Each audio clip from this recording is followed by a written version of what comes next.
ప్రతిరోజు నీ పాత్రలు క్లీన్ చేస్తున్నావు. ఎందుకని? ప్రమాదం. క్లీన్ చేయకపోతే. ప్రతిరోజు నీ శరీరాన్ని క్లీన్ చేస్తున్నావు. కారణం ప్రమాదం. ఇన్ఫెక్షన్ వచ్చేస్తుంది, ర్యాషెస్ వచ్చేస్తాయి, గజ్జి వచ్చేస్తుంది. ప్రతిరోజు నీ బట్టలను క్లీన్ చేస్తావు. కారణం కంపు కొట్టేస్తుంది. కంపు. పాత్రలను క్లీన్ చేయకపోతే కంపు. నీ శరీరాన్ని క్లీన్ చేయకపోతే కంపు.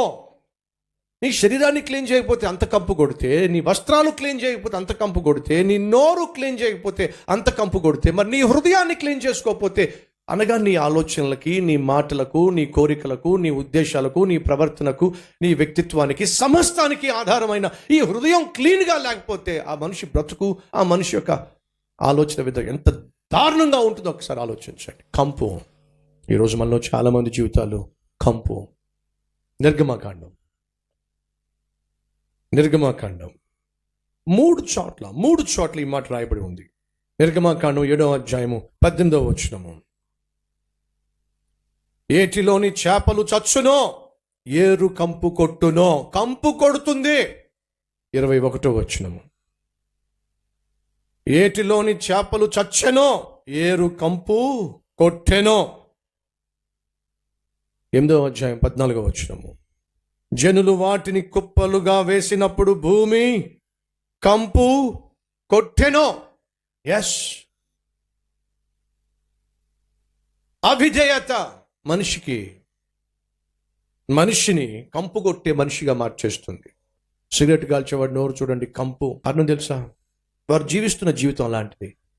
వారు తాగేది, వారు తినేది, వారు తిరిగేది వారికి కంపును పుట్టిస్తుంది. కంపును పుట్టిస్తున్నట్లయితే తమ చుట్టూ ఉన్న వారికి కంపరాన్ని పుట్టిస్తుంది. ఈరోజు నీ కంపు వల్ల నీ కుటుంబంలో ఉన్న వారికి కంపరం. ఆ కంపు పోవాలి అంటే క్లీనింగ్. అదే దేవుడు కోరుతున్నాడు. నువ్వు క్లీనింగ్ కావాలి, నువ్వు క్లీన్ కావాలి, నీ హృదయం శుద్ధి కావాలి. ఆ రోజు అదే జరుగుతుంది అక్కడ, క్లీనింగ్. ఈరోజు అదే జరగాలి ఇక్కడ, క్లీనింగ్.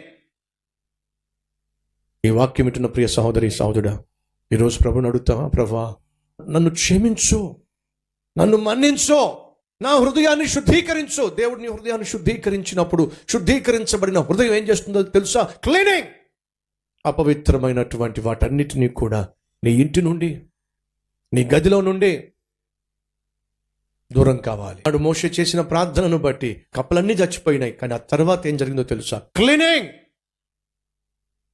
నువ్వు చేసిన ప్రార్థన దేవుడు ఆలకించి నీ పాపిష్టి హృదయాన్ని బట్టి ఆయన నిన్ను క్షమిస్తే జరగాల్సిందని తెలుసా? క్లీనింగ్.